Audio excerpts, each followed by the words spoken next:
So the next thing I want to explore with you is actually how to work with variables. So variables are a way to temporarily store information that you want to kind of work with, and that is central to programming because that's where you can do things that are less deterministic and where you can do math around it and you can add something. So let's say you're building something where you want to count how many times has somebody pressed a button or what time is it, or anything where you need to kind of have some memory stored that you can put something into and you can retrieve something from, is a variable. That's the same stored. If you disconnect the board and plug it in again, in memory, this information will disappear. But as long as there's power, you can use that data to do different things. How much should the server move, stuff like that. So to do this, we need to look at how to define a variable. And a variable can be defined in multiple places. So here we go back to the scope conversation about where to place variables. So if you place it on the top here, it actually means that it's global. So it's everywhere. Everyone can access the variable. And there's different types. So one kind is an integer. That's a number, a whole number. And we can call it whatever we want. My number, and it equals to 10, and then we have a variable up here that just stores the number 10. So all it does is says make room for a whole number and call it my number, because that's just a reference we use. We can use everything here.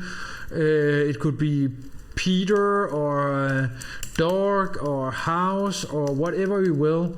Now I'm just calling it my number. And there's multiple different kinds. There's also a boolean, and a boolean can be true or false. So that's one of those where it's good for use for if statements, where it's like I want something to be true or it's false. The button has been pressed, the button has not been pressed, stuff like that. So we could make one called button has been pressed, for example, equals false or something. So all of these are just memory allocations we put in the top of our code that can store some information that we want to retrieve later, or we want to change. So maybe we want to count how many times the button has been pressed, then we can make a button pressed counter.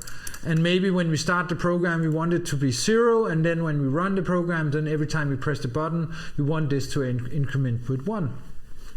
So that's all it is, and there's multiple types. It is the int and the boolean that is the most common one, but I just want to share with you some other ones as well, just to give you a clue of what it is. I'm just gonna find it here on the web page. So here you can see you have a double, that's a large decimal number. You have the boolean, you have the float. The float is a smaller decimal number, and then you have a character, which is just one character, and then you have the int, which is a whole number, and then you have the long, which is a large whole number, and then you have a string, which is a combination of characters. So there's kind of these different kinds of types you can work with when you do this. So let's just try to program a simple thing. And here it gets a little bit complicated because we are working with a button, and it's actually a little bit tricky to get a button to count. So let's say we want to count how many times has somebody pressed the button. So what we can do is down here to work with the code we already have and try to do something about this. So the first thing I want to do is actually just to print out the value, the current value of the button press counter. And I can do that by saying 0 print and then print out the button press counter. So this one here will print whatever value is inside the button press counter to the serial prompt.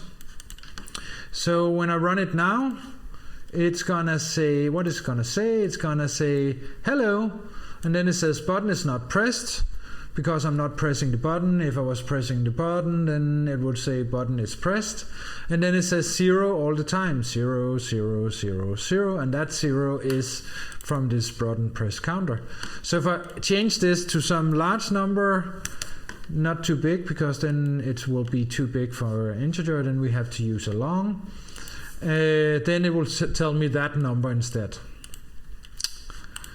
Alright, so we have just defined some box up in the memory and said the number 21,310 should be in this box.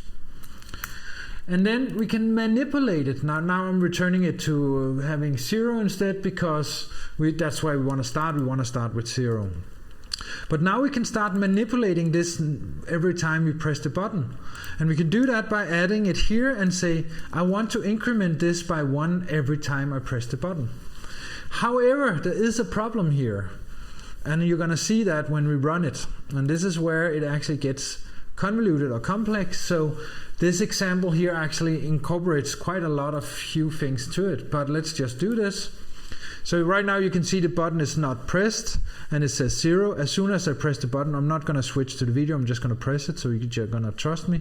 Then every time it checks if the button is pressed, it adds 1 to it. You can see now it's 4, 5, 6, 7, 8, 9, 10. So it actually works, but not quite as we intended, because what we actually wanted to do was that every time I press the button, it should be +1. So +1, and then I let go, and then it's +1, and then I let go. And then we actually, to do that, we need to actually detect when it changes, when the button goes from not being pressed to being pressed. So when this happens, when we go from one state to the other, when that happens, that's when we want to say +1. So to do this, we need to actually store some information of what the button was before, because the only way to know if something has changed is if we know what was it before, what is it now, and then we can see something has changed. So to store this, we need another variable up here, and we need a boolean, because we want to know what the button state what the old state of the button was. And the old state of the button can we then use to compare what is the state now, and if they are have changed, then we'll do it. So the last thing we do down here after we have printed it out and we do the delay is to actually save the state of the button. What is the button? And we do that by saying digital read. Actually, I want to do it a little bit differently. I want to add 2 things here. I want to actually have 2 button current state equals false.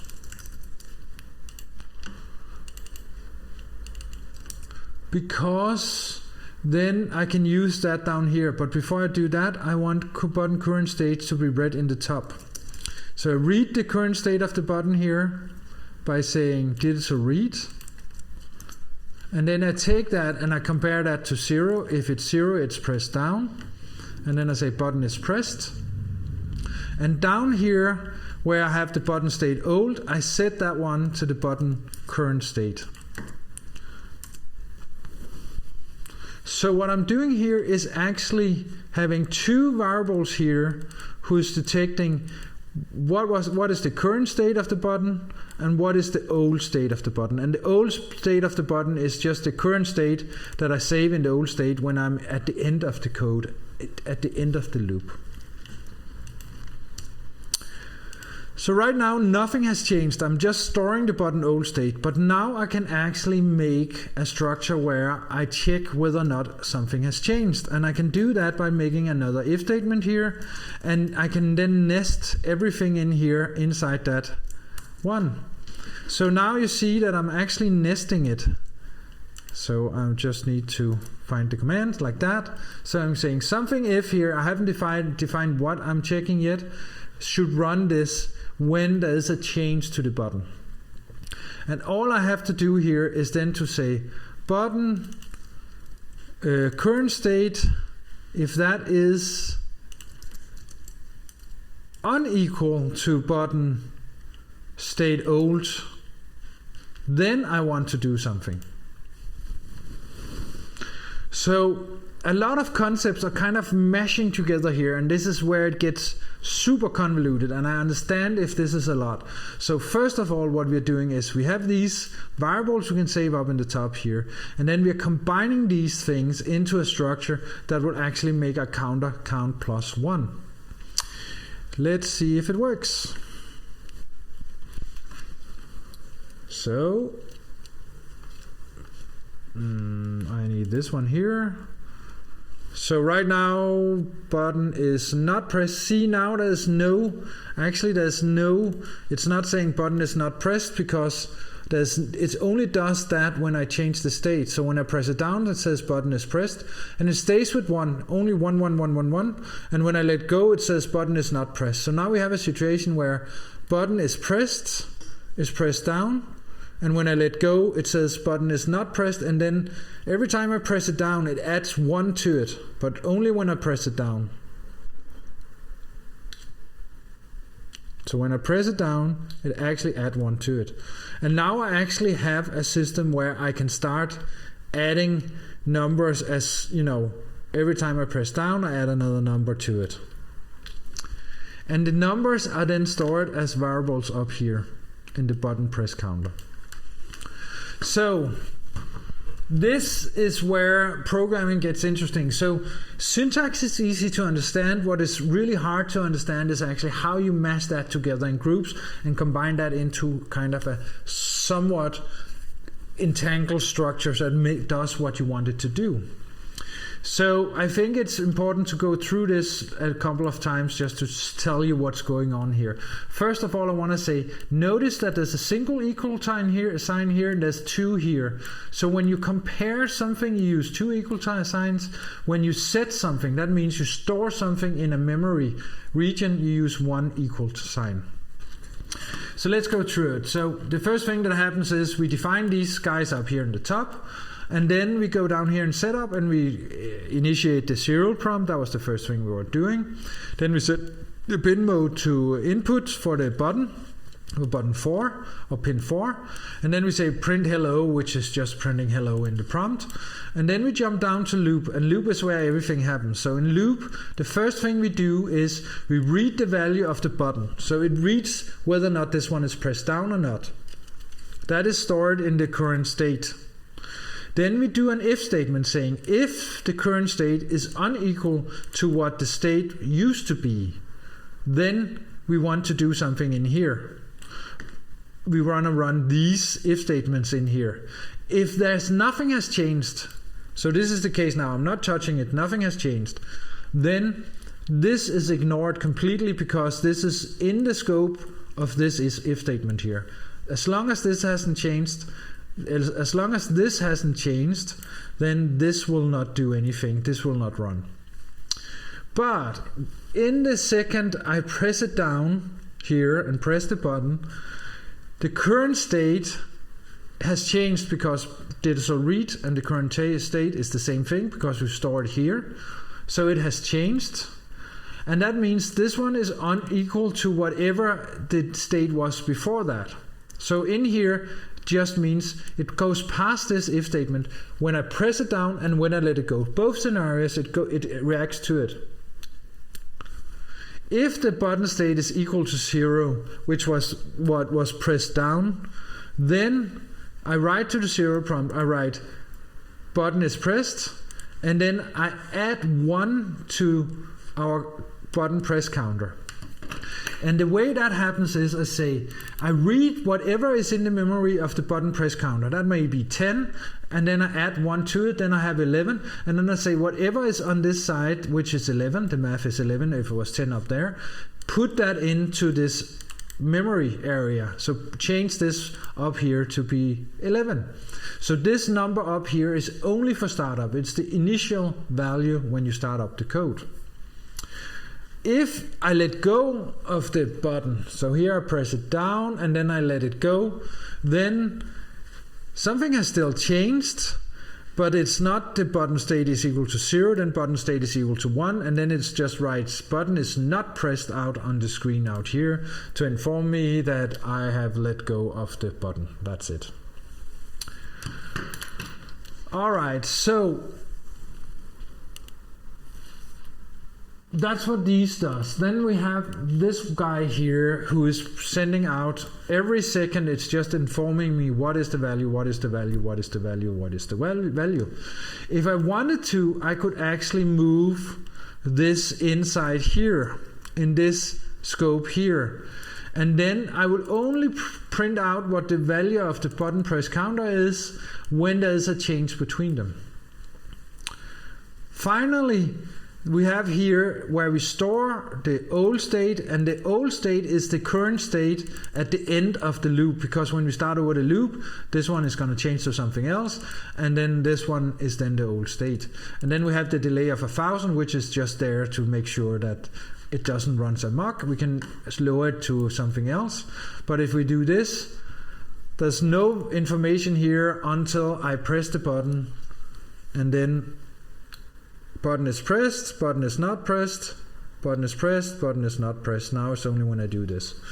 And because I'm only printing something when something changes now, I can actually change this speed to much faster. I can say 50 milliseconds is fine. That's no problem. So now when I press it, it will be more responsive. It will go button pressed. It feels much more like alive. And when I press it, every time I press it, I can kind of go up and up and up and up and up. And you can see 21, letting go, it's still 21, and then it's 22 when I'm pressing down, 22, and so forth. So this is kind of a basic introduction of how to use variables and how they're really important, because you can count, you can accumulate things, you can make different states, you can say, okay, you have some button states, and so forth and so forth.